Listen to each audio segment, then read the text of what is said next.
that they will say, okay, this fight for healthcare premiums that you're fighting for Obamacare subsidies, that is still worth it if they're not able to get that money? Do you think that that's the calculus they'll make? I do think that they'll make that calculus. It'd be different if we were fighting for, a random plant in a specific part of the country. But at the end of the day, we're talking about the very basics. I want everyone to listen to what he said about you.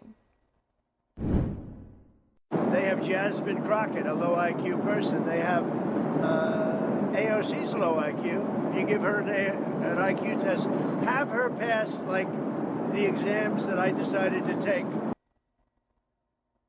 Listen, I'm waiting on a reporter, and maybe it'll be you, Caitlin, that finally ask him what is his IQ, because he is constantly talking about, he doesn't even know what a low IQ is. He don't even know which scores are low.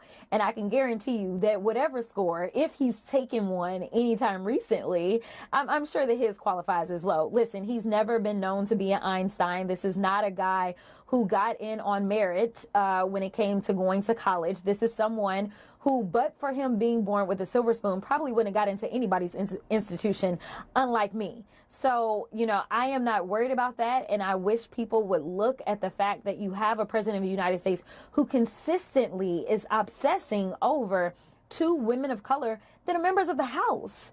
You are the president. You have a lot more power than we do, but obviously you consistently feel threatened. And that is why we have seen, the attacks on black women in general from this administration.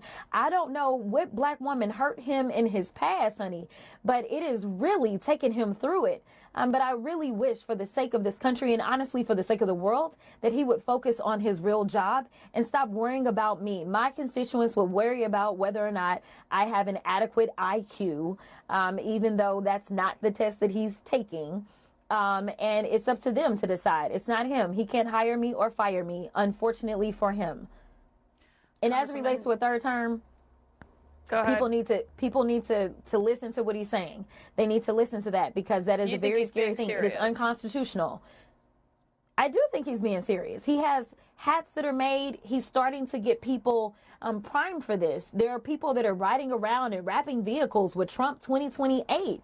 This is a serious threat. We know that he didn't want to leave the House last time, and that's why we ended up with January 6th. So no, people need to think about this seriously and understand that the people around him consistently break the law, and the Supreme Court has said that, yeah, he has immunity. So, I don't know how they will rule on whether or not he gets immunity when he does something and he is not duly elected, because there are no third terms in this country. But we really need to be concerned, especially as his friends are the ones buying things such as Dominion.